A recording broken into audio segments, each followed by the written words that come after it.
Hi hello అండి. ఈరోజు పొద్దున్నే మా ఇంట్లో టిఫిన్ అయితే పెరుగన్నం అయితే చేస్తున్నాను అనమాట. ఇదైతేనా మనము తినాలనుకున్న ముందు రోజు అయితేనా అంటే ఈరోజు మనం రైస్ మధ్యాహ్నం చేసుకున్నాం కదండి, దాంట్లో మిగిలిన రైస్ అయినా పర్వాలేదు, లేదు దీనికి సపరేట్గా మనం ఒక గ్లాస్ రైస్ అయితే పెట్టేసి అన్నం చల్లారే లోపల మనము పాలైతే పెరుగు కాంచుకుంటాం కదా, అలా అయితే పాలు కాంచేసి ఇలా అన్నం మునిగేమైనా పాలైతే వేసేసి నైటే ఆ పాలు చల్లారిన తర్వాత తోడైతే వేసాను అనమాట. నేను నిన్న శనివారము రాత్రి ఇలా తోడైతే వేశాను. ఈరోజు పొద్దున్నే సండే మార్నింగు ఇలా అయితేనా పాలు నీట్గా తోడుకున్నాయన్నమాట.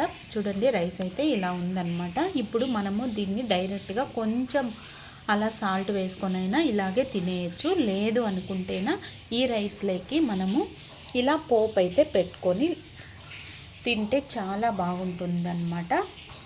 చూడండి, ఈ రైస్లోకి మనము కొంచెం కొత్తిమీర ఇలా అయితే వేసేసి స్టవ్ ఆన్ చేసేసి ఇలా కళాయి పెట్టి 1 స్పూన్ ఆయిల్ అయితే వేసానన్నమాట. ఆయిల్ వేడెక్కిన తర్వాత మిరియాలు, జీలకర్ర, ఆవాలు అలా వేసేసి ఎక్కువ పోపు వేగనవసరం లేదండి, ఇలా అయితే వేసి ఇప్పుడు అల్లం ముక్కలు అయితే వేస్తున్నాను. అల్లము, మిరియాలు అలా వేగిన తర్వాత పచ్చిమిర్చి, కొంచెం ఆనియన్ అయితే వేసి, ఎక్కువ వేగనవసరం లేదు, ఆనియన్ అయితే అలా కాస్త కలిపేసి ఆనియన్ కాస్త అలా అయినాక కొంచెం ఇలా క్యారెట్ తురుమునైతే వేసుకొని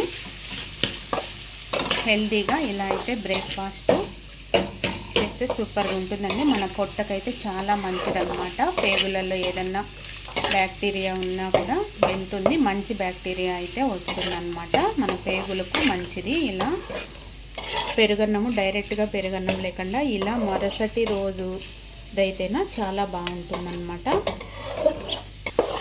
ఇలా అయితే కొంచెం అలా వేగితే చాలు, స్టవ్ ఆఫ్ చేసేసి ఈ పెరుగన్నంలోకైతే వేసేసుకోవాలి. పోపు అయితే వేసేసి కాస్తంత వాటర్ వేసేసి పెరుగన్నం అంతా నీట్గా అలా కలుపుకుంటే టేస్ట్కి తగ్గట్టు కొంచెం అయితే అలా సాల్ట్ వేసేసి పెరుగన్నం అయితే అలా కలిపేసుకున్నామండి.